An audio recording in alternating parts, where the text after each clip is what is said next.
Abraham ने मिस्र देश तक सफर किया। मिस्र इजराइल के दक्षिणी पड़ोस में था। अब्राहम के पड़पोते यूसुफ को मिस्र देश में लाया गया। ये वही यूसुफ है जिसको अपने पिता याकूब ने रंग बिरंगा अंगरखा दिया था। भाइयों की ईर्ष्या के कारण उसे गुलाम के रूप में बेच दिया गया। अब यूसुफ देश के दूसरे हिस्से तक पहुंच गए। वो फिरौन राजा के प्रधानमंत्री बनाए गए। उसके बाद कई पीढ़ियों तक इजराइल के लोग गुलाम बने रहे। मिस्र देश के पिरामिड और शहरों को बनाने के लिए उनको कठिन परिश्रम में झोंक दिया गया। एक खोए हुए पुत्र ने मिस्र के महलों में पुरुषत्व पाया। जब उसने अपने जन्म और मूल का पता लगाया, तभी दास्ता में जकड़े लोगों के मन में अपनी प्रतिज्ञा के देश लौटने के लिए आशा जगी। लाल समुद्र को अलग करते हुए मिस्र के राजकुमार मूसा ने परमेश्वर के पर्वत तक, जो आमतौर से सिनाई पर्वत माना जाता है, एक सामूहिक निर्गमन की अगुवाई की। ये पर्वत मध्य रेगिस्तान में है। बाइबल कहती है कि मूसा ने परमेश्वर का चेहरा देखा। परमेश्वर ने मूसा को मानव जाति की खातिर हमेशा के लिए 10 आदेश दिए।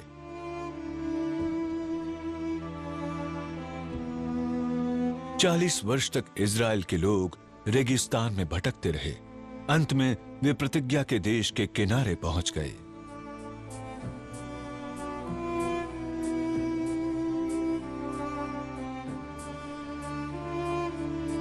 यरदन नदी के पूर्वी तट पर परमेश्वर ने मूसा को लोगों में से अलग किया।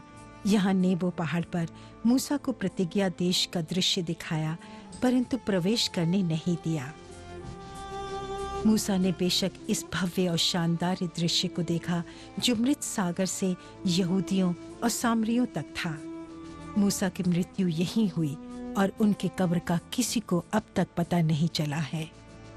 इस बात का भी पता नहीं है कि नीबो पहाड़ और मूसा के अंतिम दिनों से जुड़ी परंपरा कितनी पुरानी है, परंतु 20वीं शताब्दी की शुरुआत में यहाँ एक छोटा सा पूजा स्थल था। 6वीं शतक तक एक प्रतिष्ठित मठ बन गया था।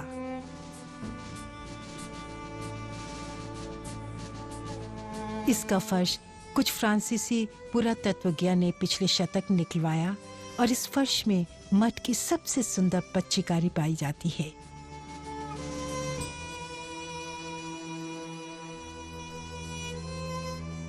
परंतु परमेश्वर ने बहुत समय तक इजरायलियों को अकेले नहीं छोड़ा।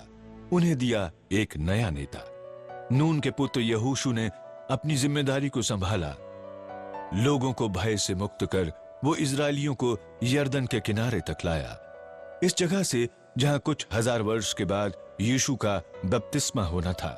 वो इजराइल की संतान प्रतिज्ञा के देश में आ पहुंचे। इस घटना की स्मृति में इसी स्थान पर एक रूढ़िवादी यूनानी मठ खड़ा है। इसका नाम है monastery of Saint John the Baptist. इसे कस अल यहूद या कासल ऑफ ज्यूज भी कहते हैं। सदियों से एपिफेनी के समय बड़ी संख्या में लोग यीशु के बपतिस्मा के स्मरण में यहाँ एकत्रित होते हैं। यहोशू के नेतृत्व में इजराइल के लोग यरीहो नगर तक आगे बढ़े।